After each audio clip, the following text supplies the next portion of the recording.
Hello dear students. Evolve विज्ञान के इस ऑनलाइन प्लेटफॉर्म पे आपका हार्दिक स्वागत है। ठीक है, शुरू करते हैं आज की क्लास हम बिना टाइम वेस्ट करें।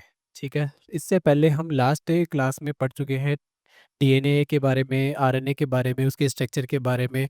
और लास्ट क्लास में हमने देखा कि तो डीएनए की पैकेजिंग किस हिसाब से होती है प्रोकैरियोटिक के अंदर और यूकैरियोटिक के अंदर।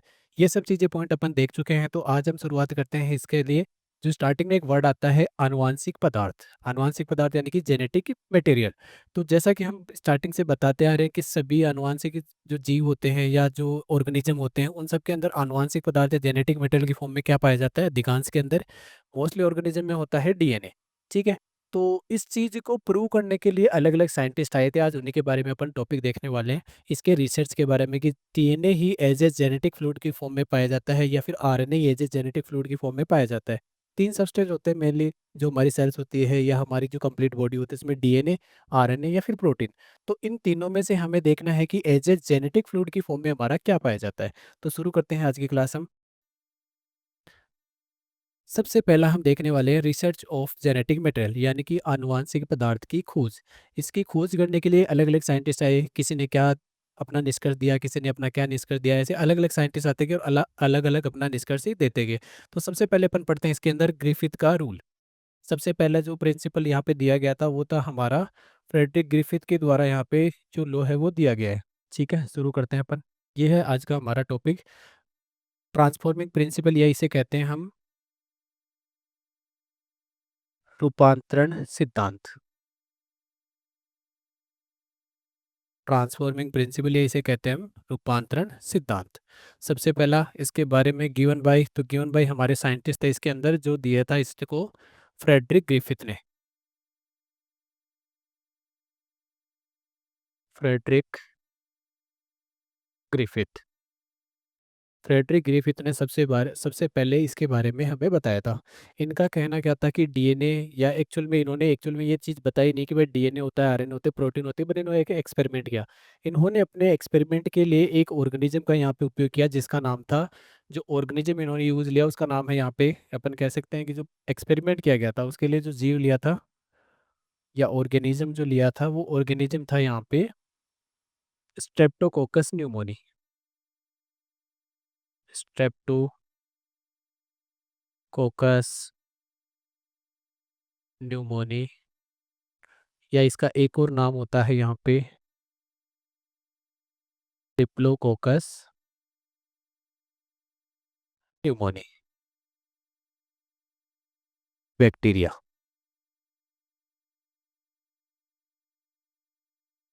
स्ट्रेप्टोकोकस न्यूमोनी या डिप्लोकोकस न्यूमोनी एक प्रकार का बैक्टीरिया है जिसका इन्होंने यहाँ पे एक्सपेरिमेंट में काम में लिया।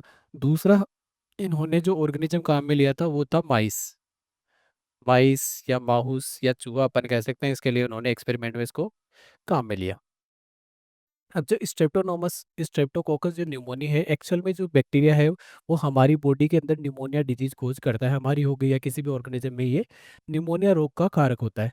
अब इस एक्सपेरिमेंट के लिए यहाँ पे इन्होंने लिए थे, जो स्ट्रेप्टोकोकस न्यूमोनी है इसके दो स्ट्रेन लिए थे। स्ट्रेप्टोकोकस न्यूमोनी जो बैक्टीरिया है इसके दो स्ट्रेन इन्होंने काम में लिए। अब वो दो स्ट्रेन कौन से थे? इन्होंने दो स्ट्रेन लिए हैं। एक लिया था रफ स्ट्रेन, दूसरा लिया इन्होंने स्मूथ स्ट्रेन।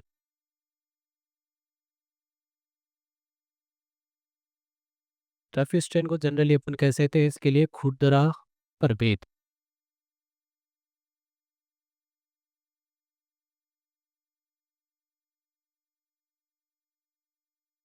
खुरदरा प्रभेद। दूसरा इसका लिया था इन्होंने एक्सपेरिमेंट के लिए स्मूथ का, इसे अपन कह सकते हैं यहाँ पे चिकना प्रभेद। अब एक एक करके इनके बारे में अपन डिटेल से पॉइंट देखते हैं। दो प्रभेद लिए थे, तो पहला अपन देखने वाले हैं इसके अंदर जिसका नाम है हमारे दो प्रभेद। फर्स्ट है और सेकंड प्रभेद। प्रभेद जनरली अपन कह सकते हैं रूपांतरण। एक ही बैक्टीरिया के दो अलग अलग रूप है और वो अलग अलग चीजें, देखते हैं किस हिसाब से इनका रूपांतरण है। पहला है आर सेकंड, ये इसे कह सकते हैं अपन रफ स्ट्रेन, या इसका नाम होता है यहाँ पे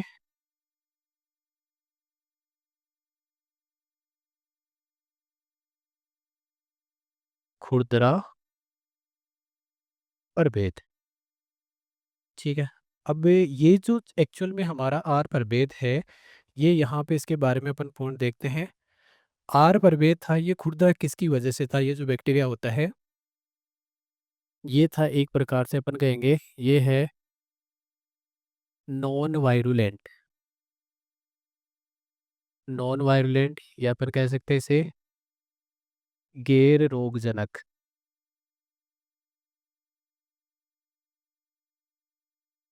नॉन वायरुलेंट गैर रोगजनक, यानी कि ये है जो हमारी आगे जो माइस के अंदर अपन इसको ट्रांसफर करने वाले हैं, तो माइस के अंदर ये निमोनिया रोग का रोग कारक नहीं है। इसका कारण क्या है, ये रोग कारक क्यों नहीं है? प्लस ये इसको अपन बोल रहे हैं रफ या खुरदरा। क्यों बोल रहे हैं इसे रफ या खुरदरा? इसके चारों ओर, इसके चारों ओर पॉलीसेकेराइड,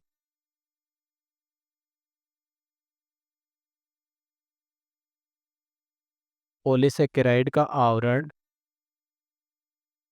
एब्सेंट होता है।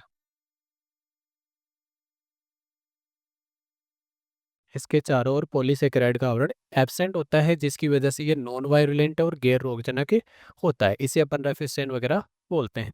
सेकंड हमारा जो स्ट्रेन था वो था एस थर्ड। सेकंड कौन सा स्ट्रेन है? S third. एस थर्ड को अपन और क्या नाम बोलते हैं? इसका नाम है स्मूथ स्ट्रेन।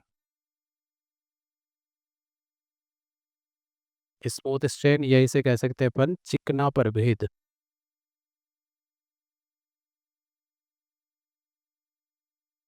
ठीक है। अब ये जो चिकना प्रभेद है, एक्चुअल में ये चिकना क्यों होता है? और इसका दूसरा नाम हम कहेंगे कि ये होता है वायरुलेंट। वायरुलेंट मतलब रोगजनक है। रोगजनक यानी कि अपन जैसे पहले इसके लिए बोलेंगे गैर रोगजनक। गैर रोगजनक मतलब जो न्यूमोनिया रोग है, न्यूमोनिया रोग वो यहाँ पे नहीं होगा।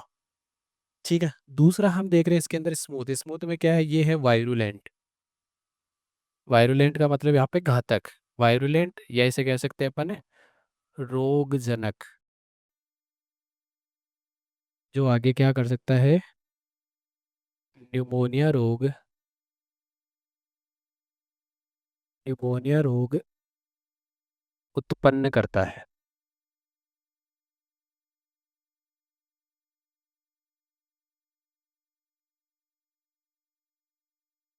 न्यूमोनिया रोग यहाँ पे उत्पन्न करता है। अब क्यों ये उत्पन्न करता है? क्योंकि इसके चारों ओर, इसके चारों ओर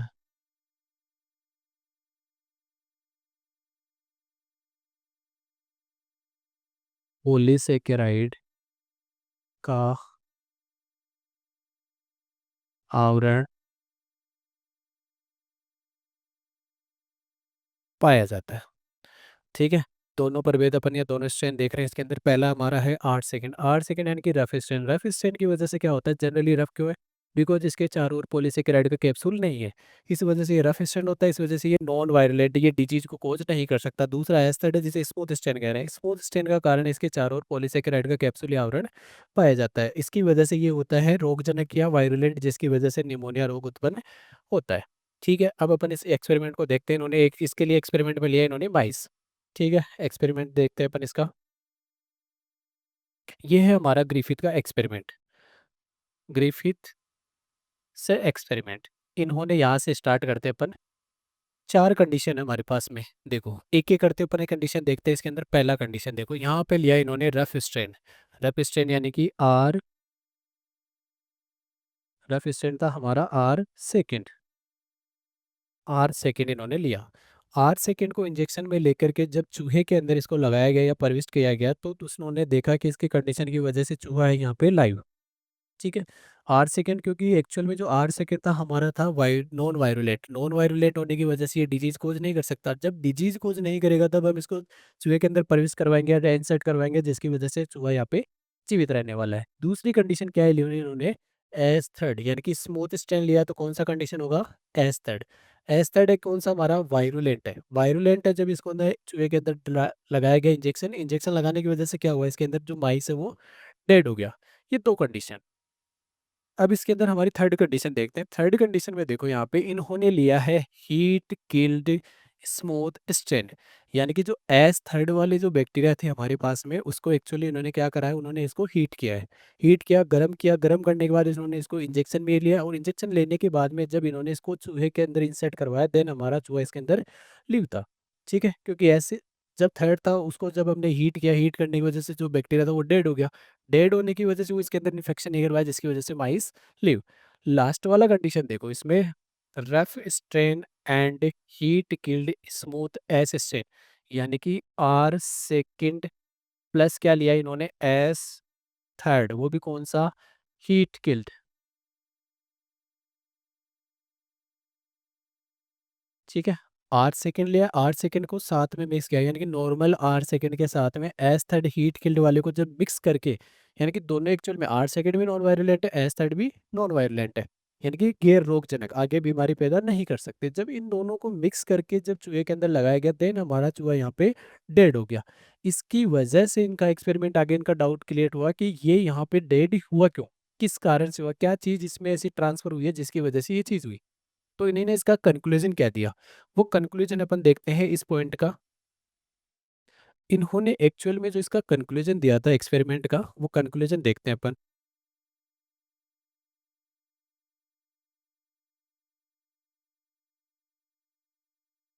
कंक्लूजन ये अपन कह सकते हैं इसका निष्कर्ष। इसका निष्कर्ष क्या दिया, जो ग्रिफिथ था उस ग्रिफिथ ने कहा कि इनका कहना था कि जो एस थर्ड, कौन सा, एस थर्ड जो हीट किल्ड है, S third heat killed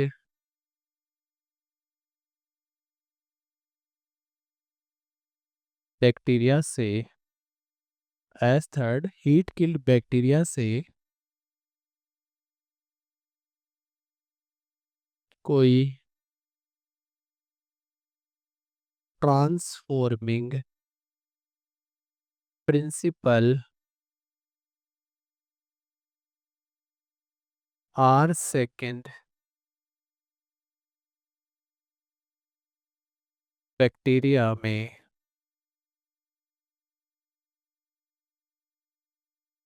transfer हुआ,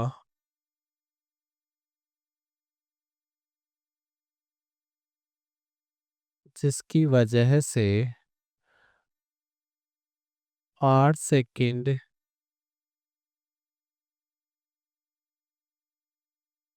बैक्टीरिया में एस थर्ड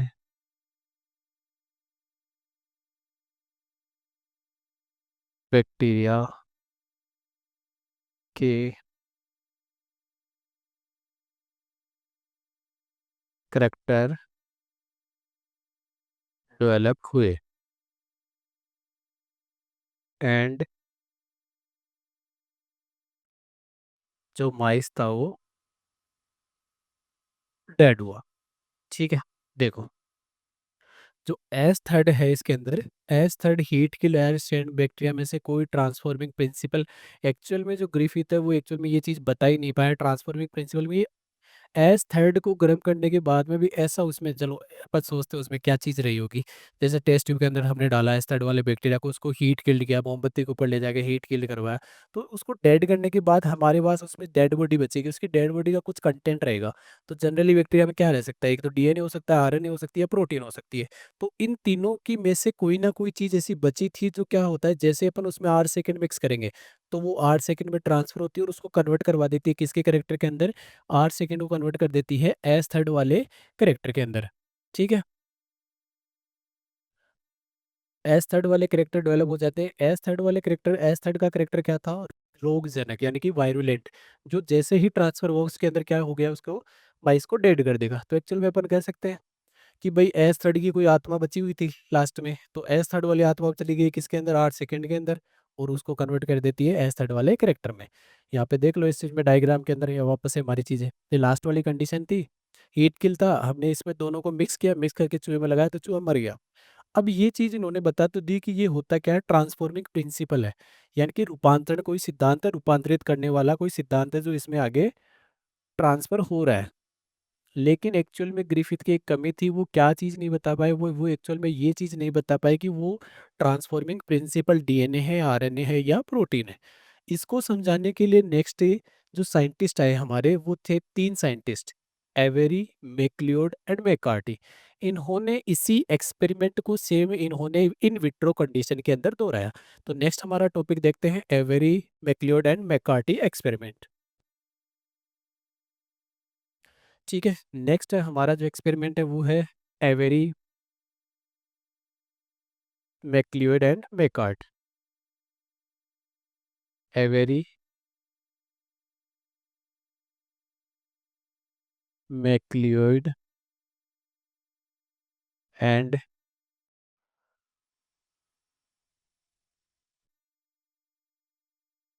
मैकार्टी एक्सपेरिमेंट।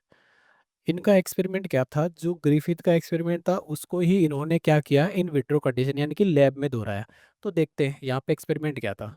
इन्होंने क्या लिया, हीट किल्ड, यानी कि जो हीट किल्ड है हमारे पास में, हीट किल्ड कौन सा स्ट्रेन था हमारे पास में, S strain. Heat killed S strain इन्होंने लिया है, जिसमें से क्या रिमूव हुआ है, यहाँ पे रिमूव है कार्बोहाइड्रेट एंड लिपिड। ठीक है, यानी कि अपन कह सकते हैं कि जनरली इसके पास में जो कार्बोहाइड्रेट था, लिपिड था, वो चीज़ हट गई है, बट इसके अंदर हीट किल्ड होने के बाद में 3 चीज़ें बचेगी हमारे इसमें। क्या रह सकती है वो, DNA, RNA and protein. DNA, RNA and protein, ये तीनों चीज़ें इसके अंदर है। अब हमें इसमें आगे एक्सपेरिमेंट में देखने वाले कि एक्चुअल में ये क्या था तीनों, ये समझाने के लिए इन्होंने क्या किया, फर्स्ट कंडीशन ली इन्होंने। जो हमारा फर्स्ट कंडीशन है यहाँ पे, ये यहाँ पे हमारा फर्स्ट कंडीशन। इस फर्स्ट कंडीशन में देखो यहाँ पे लिखा है नॉन, नथिंग रिमूव, यानी कि कुछ भी यहाँ से इसमें से निकाला नहीं गया है। नथिंग, बिल्कुल जैसा है वैसे के वैसे इन्होंने करा। और जब इसको साथ में मिक्स किया है किसके, ऐड लाइव आर स्ट्रेन, किसके साथ में, एस स्ट्रेन हीट किल्ड और आर सेकंड के साथ मिक्स किया, तो यहाँ पे जो माइस है वो माइस क्या हो जाएगा, यहाँ पे नॉर्मली हमने पढ़ा है वो हो जाएगा यहाँ पे डेड। क्या होने वाला है यहाँ पे, माइस हो जाएगा वो हमारा डेड होगा। तो अपन लिख देते हैं यहाँ पे ये पॉइंट कि जो माइस है वो क्या हो जाएगा यहाँ पे, डेड हो जाएगा। अगला सेकंड पॉइंट देखो, इन्होंने सेकंड कंडीशन ली है, यहाँ पे हमारे पास जो बैक्टीरिया है उसको एस स्ट्रेन हीट किल्ड वाला और साथ में मिक्स आर स्ट्रेन कर रहे हैं, और यहाँ पे रिमूव किया है प्रोटीन्स। और प्रोटीन को रिमूव करने के लिए जनरली जो अपन एंजाइम है, यहाँ पे इन्होंने इसके साथ में एंजाइम डाला है, और वो एंजाइम कौन सा है यहाँ पे, प्रोटीएज। कौन सा एंजाइम होगा, प्रोटीएज। प्रोटीएज एंजाइम डाला, तो इसके अंदर जो प्रोटीन था एक्चुअल में प्रोटीन को निकाल दिया, बचा क्या, डीएनए और आरएनए। जब इसे डीएनए और आरएनए वाले एस स्ट्रेन हीट किल्ड वाले को मिक्स किया आर सेकेंड के साथ में, तो क्या हुआ, इन्होंने देखा कि जो माइस था वो एक्चुअल में क्या हुआ, यहाँ पे हुआ है डेड। क्योंकि अभी भी डीएनए, हमें तो पता है कि भाई डीएनए है, इसकी वजह से चूहा डेड हो रहा है। लेकिन हम इस एक्सपेरिमेंट को आगे देखते हैं। नेक्स्ट इन्होंने रिमूव किया है आरएनए को, और आरएनए को रिमूव करने वाला एंजाइम कौन आता है, यहाँ पे एंजाइम आता है आरएनएज। अगला एंजाइम है हमारा आरएनएज। आरएनएज एंजाइम जो है वो यहाँ पे रिमूव करता है आरएनए को। जब आरएनए रिमूव किया गया, यहाँ पे अपन कह सकते हैं इसमें कि आरएनए रिमूव हुआ तो बचा गया डीएनए और प्रोटीन। इसके साथ में जब एस स्ट्रेन के साथ में यहाँ पे मिक्स किया गया लाइव आर स्ट्रेन के साथ में, यानी कि जीवित आर सेकेंड के साथ, ये जीवित आर सेकेंड वाली कोशिका है, यहाँ से हीट किल, जब इसको मिक्स किया गया और आरएनए डाल दिया तो आरएनए रिमूव हो गया। आरएनए हटाने के बाद में ये दोनों चीजें, तो आरएनए के या जब डीएनए प्रोटीन के साथ में आर स्ट्रेन में मिक्स करेंगे तो क्या होगा, एक्चुअल में हमारा कारण डीएनए था, डीएनए की वजह से मर रहा है। तो जब प्रोटीन और डीएनए बचेगा तो यहाँ पे माउस, सिंपल सी बात है, माउस होगा यहाँ पे डेड। ठीक है, लास्ट कंडीशन में इन्होंने करा है रिमूव डीएनए, और डीएनए को रिमूव करने पर कौन सी कंडीशन आती है, यहाँ पे एंजाइम कौन सा आता है, डीएनएज एंजाइम। ये जैसे ही डीएनएज एंजाइम के साथ में हीट किल्ड एस स्ट्रेन, यानी कि गर्म किया हुआ एस थर्ड वाले बैक्टीरिया, और आर सेकेंड जो जीवित है नॉर्मल वाले बैक्टीरिया, उनको जैसे मिक्स करेंगे, डीएनएज का मतलब यहाँ पे डीएनए नहीं है, तो बचा क्या, प्रोटीन और आरएनए। जब प्रोटीन और आरएनए की इस कंडीशन में इसको ट्रांसफर किया जाता है तो एक्चुअल में देखने में पता चला कि जो माइस था वो यहाँ पे रहेगा लिविंग। लिविंग रहेगा, लिविंग रहने की वजह से इन्होंने क्या किया, जीवित रहेगा, जीवित की वजह से इन्होंने कहा कि आगे इसमें जो ट्रांसफॉर्मेशन है, ट्रांसफॉर्मेशन जो था वो नहीं हुआ, और ट्रांसफॉर्मेशन नहीं होने की वजह से यहाँ पे ये था। तो इन्होंने एक्चुअल में क्या बताया कि वो डीएनए ही था जो एस थर्ड से ट्रांसफर हो रहा था आर सेकेंड में, जिसकी वजह से माइस डेड हो रहा था। तो तीसरी कंडीशन में इनको पता चला कौन सा, हीट किल्ड, या अपन कह सकते हैं एस थर्ड वाली स्ट्रैंड, आर सेकेंड वाली स्ट्रैंड, और साथ में मिक्स किया डीएनए। जब जाकर के देखा तो उन्होंने माइस मिला हमको लिविंग, बाकी तीनों कंडीशन में यहाँ पे डेड है। ये था हमारा इसका सेकेंड एक्सपेरिमेंट। बट ये दोनों ही एक्सपेरिमेंट आज के टाइम पे, या अपन कह सकते हैं उस टाइम के लिए सर्वमान्य एक्सपेरिमेंट नहीं थे। तो आगे इस एक्सपेरिमेंट को कंटिन्यू करने या फिर जो दूसरा एक्सपेरिमेंट है उसको बताने के लिए जो आज के टाइम पे सर्वमान्य एक्सपेरिमेंट है वो है हमारा हर्षे एंड चेस एक्सपेरिमेंट। जो इसका लास्ट एक्सपेरिमेंट है वो देखते हैं अपन। लास्ट एक्सपेरिमेंट है हमारा हर्षे एंड चेस का प्रयोग। नेक्स्ट टॉपिक कौन सा हमारा इसका, हर्षे एंड चेस प्रयोग।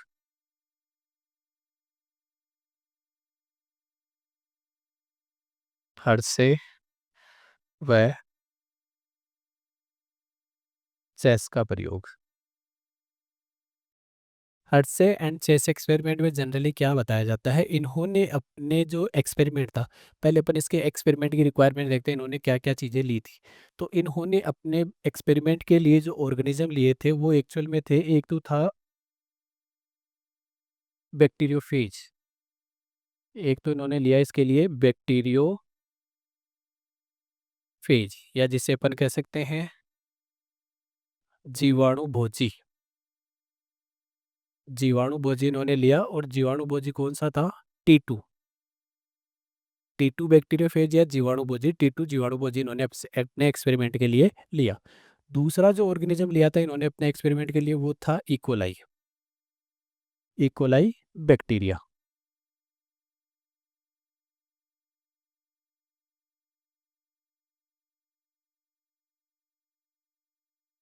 इकोलाई बैक्टीरिया अपने एक्सपेरिमेंट के लिए लिया।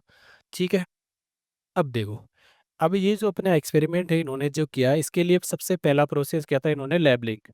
तो लेबल करने का अपन देखते हैं इसके अंदर प्रोसेस। सबसे पहले इन्होंने लिए थे दो बैक्टीरियोफेज, तो अपन दो बैक्टीरियोफेज बनाते हैं इधर।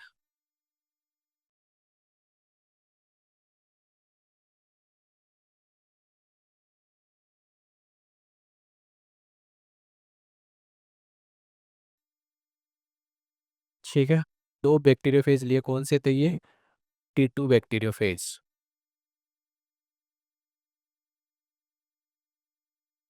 T2 बैक्टीरियोफेज, ये भी सेम T2 बैक्टीरियोफेज। तो इन्होंने दोनों बैक्टीरिया के अंदर यहाँ पे प्रोसेस करी आगे लेबल करने की।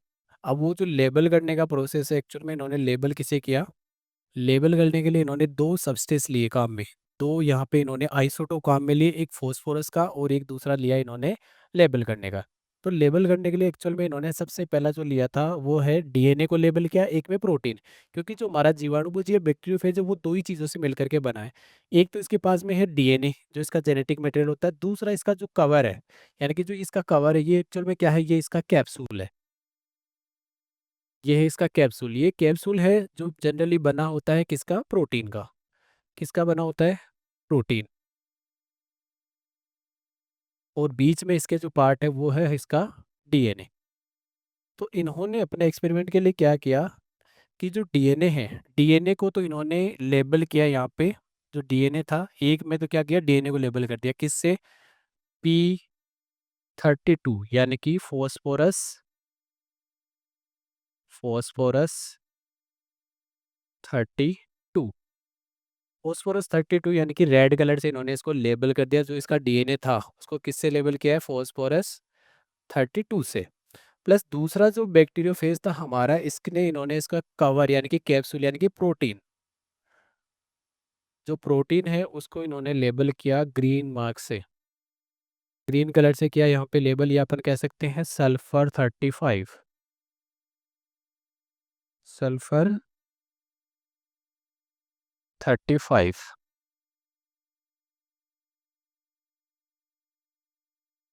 अब कारण सुनो इसका, कि इन्होंने इसको डीएनए को फॉस्फोरस से क्यों किया है, सल्फर को। क्योंकि जो हमारा एक्चुअल में इसका डीएनए होता है, डीएनए के अंदर ही फॉस्फोरस प्रेजेंट होता है, ये अपन देख चुके हैं। डीएनए के अंदर फॉस्फोरस प्रेजेंट होने के कारण इन्होंने इसको डीएनए को लेबल किया है फॉस्फोरस से, ना कि इन्होंने सल्फर से, क्योंकि सल्फर डीएनए में नहीं होता है। तो क्या कारण देंगे इसमें, कि डीएनए के अंदर ही सिर्फ फॉस्फोरस प्रेजेंट होता है, इसकी वजह से इन्होंने क्या किया है, फॉस्फोरस से इस डीएनए को लेबल किया है। दूसरे बैक्टीरियोफेज के अंदर इन्होंने यहाँ पे प्रोटीन को लेबल किया है S35 से।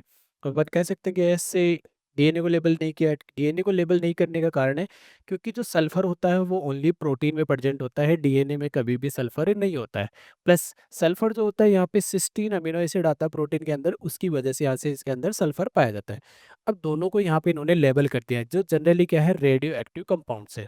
क्या है, दोनों के दोनों क्या है, रेडियो एक्टिव कंपाउंड्स, जिसके ऊपर लाइट डालते ही हमें लाइट दिखने वाली है, रेडियो एक्टिव कंपाउंड्स है। ठीक है। अब रेडियो एक्टिव कंपाउंड से अपन अब इसका एक्सपेरिमेंट देखते हैं, क्या इन्होंने एक्सपेरिमेंट किया। देखो यहाँ पे दो बैक्टीरियोफेज लिए, एक बैक्टीरियोफेज यहाँ पे है, दूसरा यहाँ पे है। इसके अंदर जनरली ये है हमारा, जिसको हमने ग्रीन वाला टैग दिया है, एक्चुअल में जो है हमारा ये है सल्फर, ये है सल्फर 35 से लेवल। और दूसरा वाला जो है वो हमारा रेड, यानी कि फोस्फोरस 32 से लेवल।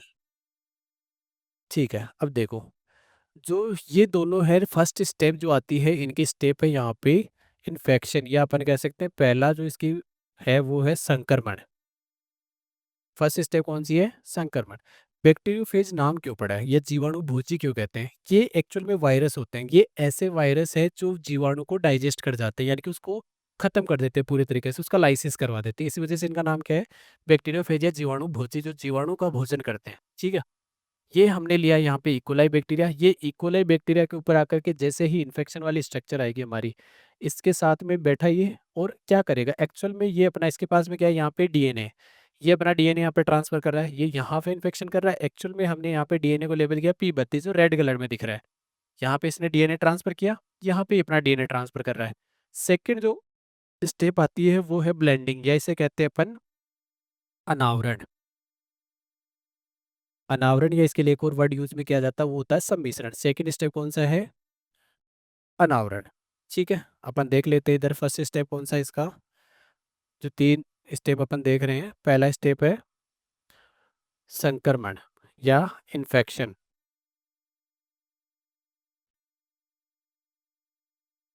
इन्फेक्शन। दूसरा स्टेप अनावरण, या इसे कह सकते हैं अपन ब्लेंडिंग। थर्ड स्टेप आता है इसका सेंट्रीफ्यूगेशन, या इसे कहते हैं अपकेंद्रीकरण। अपकेंद्रीकरण, या इसे कहेंगे अपन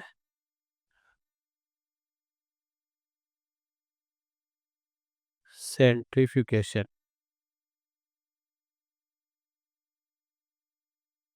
सेंट्रीफ्यूगेशन, ये तीनों स्टेप है। चलो देखते हैं। सेकंड स्टेप होती है ब्लेंडिंग या अनावरण। देखो सबसे पहले ये जो हमारा बैक्टीरियोफेज था, यहाँ पे बैक्टीरियोफेज बनाया, बैक्टीरियोफेज के अंदर जो डीएनए है वो अपन देखते हैं इधर, कि ये जो बैक्टीरियोफेज बनाया हमने, ये बैक्टीरियोफेज अपना जो डीएनए है वो ट्रांसफर करता है किसके अंदर, तो दूसरा ऑर्गेनिज्म हमारा यहाँ पे इकोलाई। यहाँ से डीएनए देखो, यहाँ से डीएनए ट्रांसफर कर दिया अपना इसके अंदर, बाहर जो इसका कैप्सूल यानी आवरण था वो बाहर है। दूसरा प्रोसेस है हमारा अनावरण। अनावरण का मतलब है यहाँ पे हम इसको अच्छी तरीके से सम्मिश्रित करेंगे, जिसकी वजह से जो हमारा बैक्टीरियोफेज का जो कवर बचा हुआ है, यानी कि कैप्सूल, उसका आवरण है, वो इसके ऊपर से हट जाए, और सिर्फ हमारे पास में कंटेंट बचे कौन सा, जीवाणु का, यानी कि इकोलाई। इकोलाई जैसे ही बचेगा, इकोलाई वाले कंटेंट को अपन डाल के लेके जाएंगे दो टेस्ट ट्यूब्स में, यानी कि छोटी छोटी जो माइक्रो ट्यूब्स होती है 1.5 माइक्रोलीटर, उसके अंदर अपन इसको डाल के करवाएंगे सेंट्रीफ्यूगेशन। सेंट्रीफ्यूगेशन का मतलब अपन देख रहे हैं कौन सा प्रोसेस है इसके अंदर, अपकेंद्रीकरण। थर्ड स्टेप कौन सा हो गया, अपकेंद्रीकरण। अपकेंद्रीकरण क्या होता है, जनरली अपन जैसे मिक्स करेंगे। अपकेंद्रीकरण क्या होता है, ट्यूब को डालेंगे और एक रोटर होता है, सेंट्रीफ्यूगेशन जो यंत्र होता है, उसके अंदर डालेंगे, अच्छे तरीके से उसमें मिक्स करेंगे, जिसकी वजह से हमें लेयर्स मिलती है। जो हेवी मेटल्स होता है वो नीचे बैठ जाता है, हल्का वाला ऊपर। अपकेंद्रीकरण जनरली एग्जाम्पल है छाछ का बिलोना, अपन छाछ वगैरह बनाते हैं तो वो भी एग्जाम्पल किसका है, अपकेंद्रीकरण। तो अपन इन ट्यूब्स को डालेंगे और अच्छे तरीके से उसको यहाँ पे मिक्स होने देंगे। मिक्स होने की वजह से हमें जो ट्यूब्स मिलेगी एक्चुअल में, वो ट्यूब अपन बनाते हैं इसके अंदर जो, ठीक है। यहाँ पे इसमें लास्ट में हमें को मिलने वाली है दो यहाँ पे ट्यूब, दो टेस्ट ट्यूब मिली हमें। एक ये टेस्ट ट्यूब है जिसके अंदर बैक्टीरिया को मिक्स किया है, दूसरा है यहाँ पे है। अब इन दोनों के अंदर हमें अलग अलग दो चीज़ें मिल रही है कि हमें जो इधर वाला ये बैक्टीरिया था, इसके अंदर हमें एक सुपर नेटेंट तो मिल रहा है, सुपर नेटेंट मिला हमें यहाँ पे। और एक जो दूसरा वाला है इसका भी हमें सुपर नेटेंट, सुपर नेटेंट मतलब एक हल्की ऊपर वाली जो एक लेयर मिली है बाकी सब चीज़ों को। तो जब इधर वाले के अंदर देखा हमने तो इसके अंदर जो था वो फॉस्फोरस, या अपन कह सकते हैं इसके अंदर हमने क्या डाला था, S35 डाला था ग्रीन कलर। इधर वाले के अंदर देखो यहाँ पे एक्सपेरिमेंट में, इसको हमने किससे लेबल किया था, P32 से, ठीक है। तो अपन देखते हैं इसमें, अच्छा मेन डायग्राम में देखते हैं एक बार, उसके अकॉर्डिंग बनाते हैं ये। हम्म यहाँ पे है ये सल्फर से लेबल है, S32, उधर वाला P32, ठीक है। देखो अब इसमें,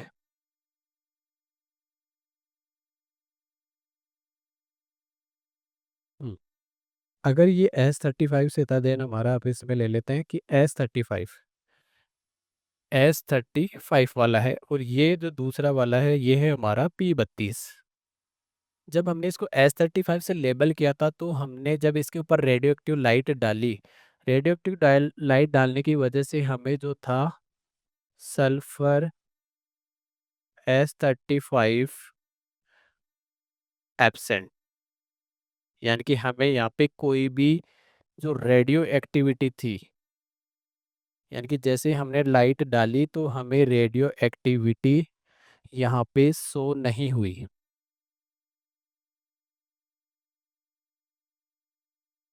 ठीक है। दूसरा, इसके अंदर जब हमने देखा तो यहाँ पे इसमें था P32 सल्फर, यानी कि फॉस्फोरस P32।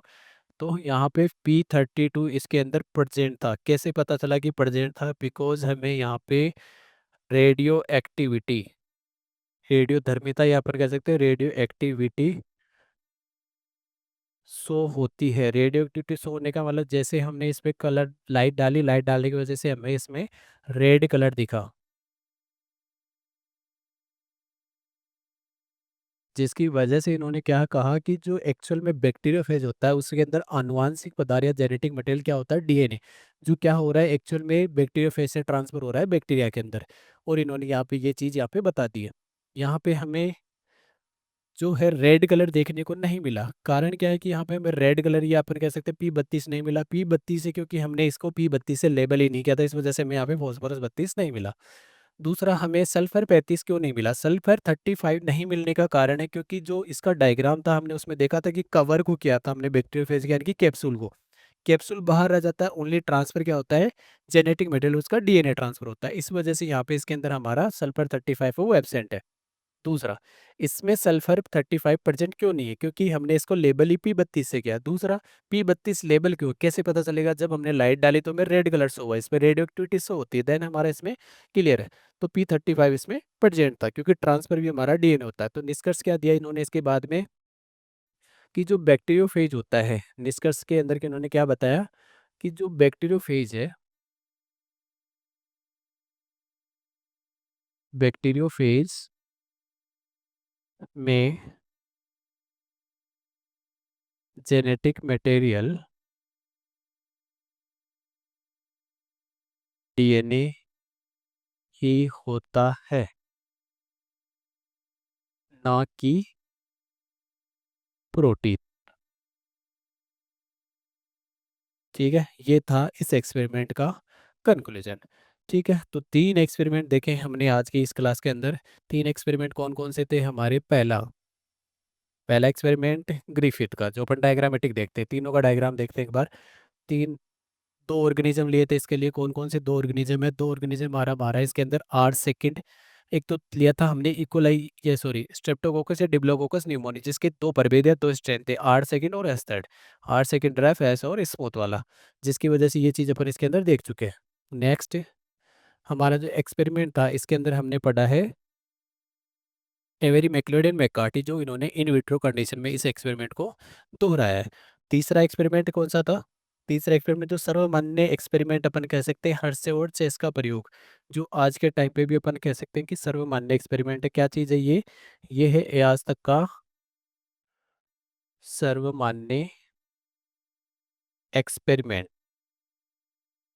जिसने प्रूव किया है कि डीएनए ही क्या होता है, डीएनए ही आनुवांशिक पदार्थ होता है। डीएनए ही आनुवांशिक पदार्थ होता है। आनुवांशिक पदार्थ यानी कि जेनेटिक मटेरियल। ये प्रूव किया था इस एक्सपेरिमेंट ने, जिसके अंदर बैक्टीरियोफेज एंड इकोलाई यानी कि जीवाणु और जीवाणुभोजी दो ऑर्गेनिज्म का यूज किया गया है। यहाँ पे हमने जीवाणुभोजी के स्ट्रक्चर देखी, लेबलिंग किया, और यहाँ पे इसका लास्ट रिजल्ट क्या था? डीएनए में, सॉरी, बैक्टीरियोफेज में आनुवांशिक पदार्थ डीएनए होता है, प्रोटीन नहीं होता। ठीक है, तो समझ में आएगा होपफुली आज की क्लास के अंदर कि हमारा जो आनुवांशिक पदार्थ यानी कि हमारे अंदर जो एक जनरेशन से दूसरी जनरेशन में जाकर जेनेटिक कैरेक्टर्स का डिटर्मिनेशन कर रहा है, वो एक्चुअल में क्या होता है? डीएनए। तो हमने स्टार्टिंग में लिखा था कि अधिकांश या मोस्टली ऑर्गेनिज्म में आनुवांशिक पदार्थ कौन सा होता है? वो होता है डीएनए। लेकिन जो कुछ वायरस होते हैं, जनरली मेजरली अपन कह सकते हैं प्लांट वायरसेज, उनके अंदर आनुवांशिक पदार्थ होता है आरएनए, यानी कि एग्जाम्पल के तौर पर रेट्रोवायरसेज। ठीक है, तो आज की क्लास के लिए इतना ही। Thank you so much. लगातार देखते रहिए आगे की क्लास के लिए, और शेयर, सब्सक्राइब एंड लाइक करें। Thank you so much.